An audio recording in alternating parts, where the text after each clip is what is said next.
friends, welcome to Tech Curious. I'm back with you after Diwali break. Last weekend we did not connect owing to Diwali celebrations, and here I resume Tech Curious, our weekly, informal, casual way of interacting and talking something we are curious about, we want to know more about, and have a discussion around it. So, we are in 11th month of the year 2024 and by now जो basic ये है कि ये साल कैसा रहा for smartphone industry 2025 कैसा रहेगा फॉर स्मार्टफोन इंडस्ट्री वो एक बेसिक पिक्चर तो सामने आ ही गई है और ब्रॉडली अगर मैं इसको देखूं तो कुछ पॉइंट्स निकल के आते हैं एक कि जो लार्जर फ्रेमवर्क है ऑफ द इंडस्ट्री वो वैसे का वैसा ही है कुछ सब्सटैंशियल या सिग्निफिकेंट चेंज नहीं हो रहा है सेकंड ग्रोथ है नहीं एक फ्लैटिश मार्केट का चल रहा है रेवेन्यू थोड़ा ग्रो हुआ पहले कुछ सालों में क्योंकि हमारे जो एवरेज सेलिंग प्राइस है एएसपी जो अब हो गए थे क्योंकि पीपल जो अपग्रेड कर रहे हैं ऑब्वियसली वो नेक्स्ट बेस्ट ऑप्शन देख रहे हैं तो उसकी वजह से वो 20-25% का एक कुशन मिल जाता है जो कि उनके फिर ट्रांसलेट करता है कि रेवेन्यू ग्रोथ में despite them either selling less than the previous volume or equivalent to that volume. तो एक तो ये है सेकंड ये जो डायनेमिक्स हैं in terms of market leadership वो भी कुछ खास चेंज नहीं हो रहे हैं वही 3-4 ब्रांड्स के अराउंड सर्कल कर रहा है सब कुछ और जो सेगमेंट्स विद इन सेगमेंट्स जो ट्रेंड्स हैं वो वैसी की वैसी ही हैं हाँ एक दो प्लेयर्स हियर एंड देयर कोई कहीं पे ज्यादा थोड़ा बेटर परफॉर्म कर रहा है कहीं अभी उतना अच्छा परफॉर्म नहीं कर पा रहा है बट ब्रॉडली वैसे का वैसा ही स्ट्रक्चर है अगर हम 2025 की बात करें तो 2025 भी मोरलेस ऐसे ही रहना वाला है कोई significant change there is nothing to like predict there will be a significant change थोड़ा ये सब 10 के मार्केट एक्टिवेट हो जाएगा बट वो इन अ वे कॉम्पनसेट हो जाएगा क्योंकि जो प्रीमियम में परचेज हुई अभी वो तो अब आगे नहीं होगी और वहां पे क्योंकि आप बहुत महंगा फोन भी खरीद रहे हो तो आपका जो रिप्लेसमेंट साइकिल है वो भी बहुत लंबा है तो वो कॉम्पनसेट मुझे लगता है वो ऑफसेट हो जाएगा जो भी ग्रोथ हम सब 10 के में देखेंगे वो बाकी के फ्लैटिश बिहेवियर या इवन समटाइम्स एक स्टेबल काइंड ऑफ प्लेटूड ग्रोथ की वजह से वो ओवरऑल वो एक बैलेंस आउट हो जाएगा अब बाकी 5G हो ही रहा है तो 5G होगा एआई हो ही रहा है एआई होगा तो देयर इज नथिंग सिग्निफिकेंट जो कुछ चेंज होगा 2025 में भी in the mobile industry smartphone industry even जो चैनल डायनेमिक्स है मुझे वो भी नहीं कुछ सिग्निफिकेंट चेंज दिख रहे हैं ये अब एक काइंड ऑफ बैलेंस आउट हो गया है कि भाई ऑनलाइन ऑफलाइन इतना इतना बेच रहा है ऑलमोस्ट 50-50 वो भी इक्वलाइज्ड हो गया है इन टर्म्स ऑफ वॉल्यूम्स तो अब ये एक बहुत इंटरेस्टिंग क्वेश्चन की तरफ ले रहा है और ये ट्रेंड सिर्फ 2025 की नहीं है मुझे लग रहा है नेक्स्ट 3-4 इयर्स इवन 5 इयर्स तक ये प्लस माइनस ऐसा ही रहने वाला है unless there is something that happens which is kind of not visible to the eyes right now you can't predict future but you can definitely pick up some trends which impact the future and that's what we do as researchers तो एक जो मुझे अब एक issue दिख रहा है in the industry which is going to happen is how are the smartphone makers going to sustain their revenue क्योंकि स्मार्टफोन में अब ऑनेस्टली वो दम नहीं रहा मुझे लगता है वो स्मार्टफोन का जो एक ईरा था एक डिकेड था वो खत्म हो गया इसके बाद अब it's a normal routine business kind of a thing which means that every brand should have a non-smartphone focus. Okay, they should have their non-smartphone strategy. आज की डेट में कुछ ब्रांड्स हैं जिनका फॉर्चुनेटली 20-25% का रेवेन्यू नॉन स्मार्टफोन से आ रहा है बट प्रिडोमिनेटली सब जो मेन स्मार्टफोन ब्रांड्स हैं उनका revenue from non smartphone categories बहुत मिनिमल है अभी भी it's either in single digits और लो लेवल डबल डिजिट्स का कंट्रीब्यूशन रहता है और अगर मैं मेजर ब्रांड्स की बात करूं देखिए सैमसंग का तो ऑलरेडी बहुत वास्ट पोर्टफोलियो है उनका तो स्मार्टफ़ोन, नॉन स्मार्टफ़ोन, फिर कंज़्यूमर इलेक्ट्रॉनिक्स, तो उनका एक अच्छा खासा वाइड पोर्टफ़ोलियो है। एप्पल का भी बहुत अच्छा पोर्टफ़ोलियो है, उन्होंने भी हर एक कैटेगरी में अच्छी तरह एस्टैब्लिश करके हैं वो, एंड दे हैव देयर निश। उसके बाद करें हम Xiaomi की बात, तो Xiaomi एंड इट्स सब ब्रांड Redmi, दोनों का भी सिग्निफिकेंट अच्छा ठीक-ठाक पोर्टफोलियो है अक्रॉस द कैटेगरीज़। येस, अभी उतना may be they may not have got that kind of attraction, but fortunately they have the portfolio. And जब हम देखते हैं कि उनके जो ग्लोबली जो उनके प्रोडक्ट्स बहुत सारे लॉन्च हुए हैं, जो अभी इंडिया में इंट्रोड्यूस भी नहीं हुए हैं, तो वो भी उनके पास एक अच्छी खासी आई वुड से इन्वेंटरी है which they can keep on testing in the Indian market. उसके बाद आते हैं ओप्पो की तरफ ना। ओप्पो ने थोड़ा ऑडियो में करा था, but again I don't see that a very very serious and successful effort. Okay, तो Oppo still I see weak on non smartphone category. So is the case with Vivo. Vivo भी non smartphone में absent है। एक TWS उन्होंने निकाला था जो कि ऑलमोस्ट नेग्लिजिबल सेल्स थी उसकी। उसके बाद कोई नॉन स्मार्टफोन उनका कैटेगरी रहा नहीं।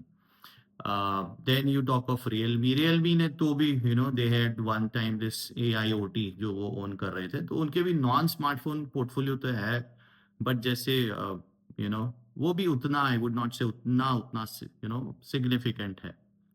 तो ये यही मेजर ब्रांड्स हैं। बाकी भी अगर ब्रांड्स देखें उनमें भी सब ने ऑलमोस्ट कुछ ना कुछ, वन प्लस की बात करें तो one plus for instance took exit from smart TV, but they have tablet, they have watch, they have buds, ये है उनके पास।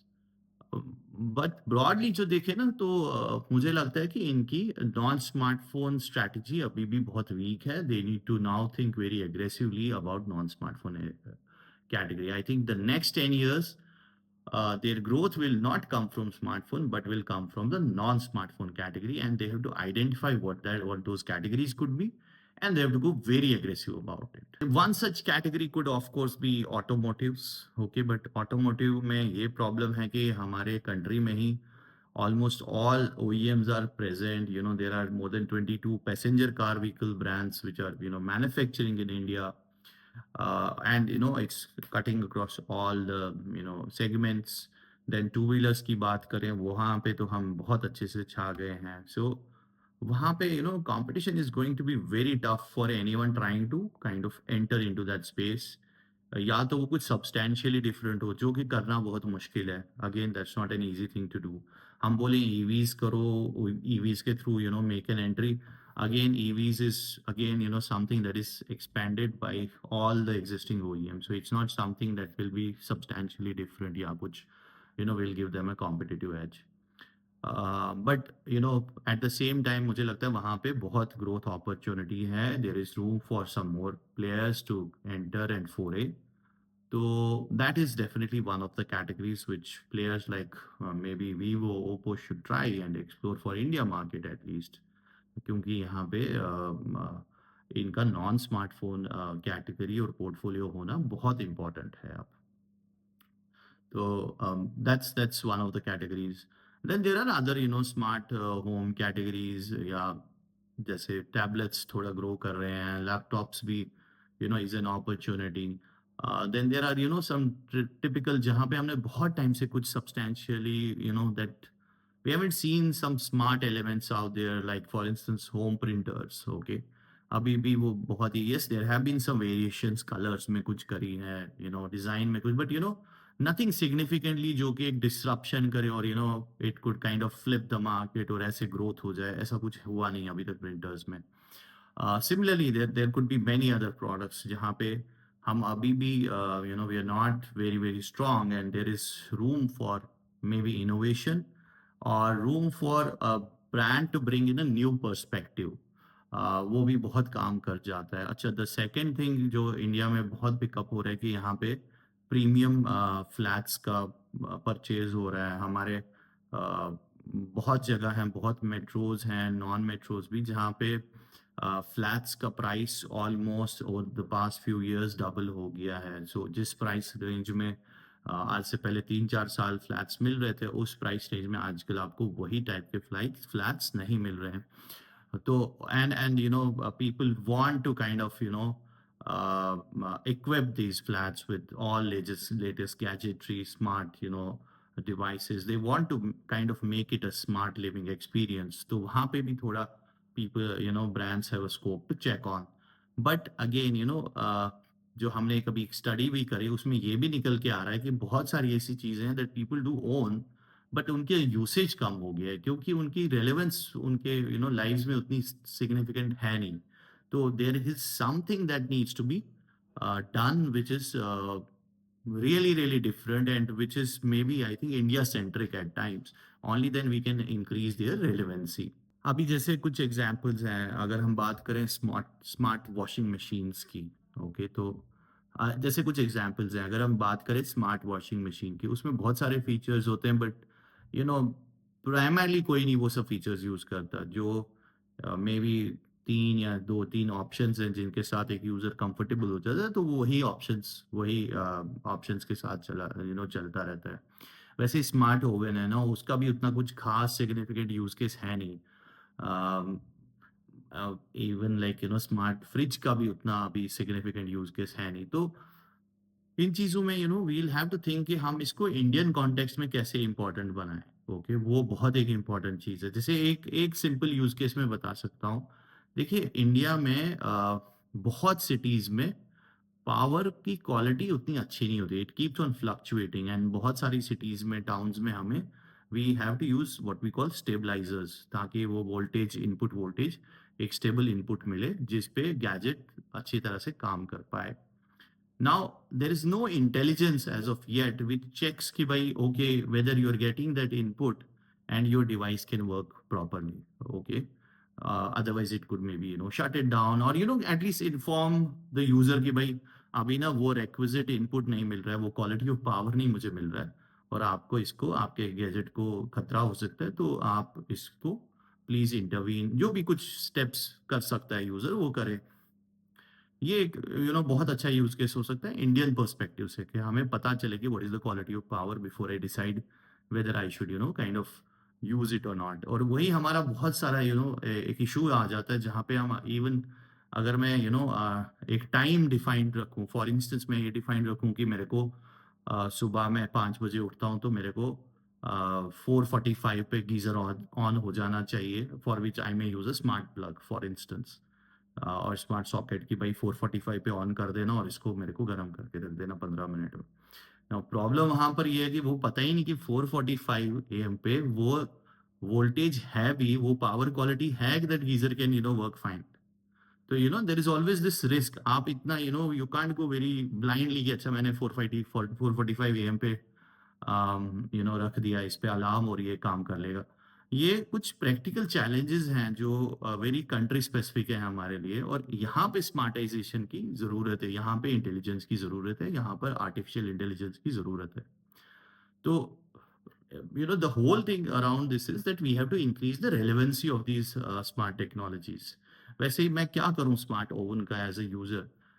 मान लीजिए मैं ऑफिस से आ रहा हूं एंड आई वांट कि ओके मेरा खाना तब तक तैयार हो जाए और ये ग्रिल हो जाए जो भी मुझे करना है. ना वो सब मैं कॉन्फ़िगर कर सकता हूँ रिमोटली बट मेरा फूड कौन रेफ्रिजरेटर से निकाल के ओवन तक डाल देगा. ओके ये एक चैलेंज है. So similarly there could be many many challenges. और मैं मतलब फूड तो पहले ही नहीं रख सकता ओवन में. मुझे तो वो रेफ्रिजरेट करना है to keep it in shape. तो ये इश्यूज हैं जो हमें किसी और तरीके से सोचना पड़ेगा फॉर इंडियन कॉन्टेक्स्ट ताकि इनकी रेलेवेंसी बढ़ जाए. So the whole point around this is that there is opportunity for non-smartphone categories in India for sure. We need to focus it. It's not that we will just kind of implement an idea or import an idea and replicate it here for the users. Maybe it may not culturally fit. It may not fit from relevancy point of view. Okay, that is something we need to look at, and that is what essentially I would say brands like Oppo, Vivo, because they are very, I would say in that sense, they're very volatile that their entire revenue is dependent on smartphones. Okay, they have to think of non-smartphone strategy. That should be one of their strategic things that they think through कि भाई उनके next 10 years का revenue कहाँ से आ रहा है other than smartphones.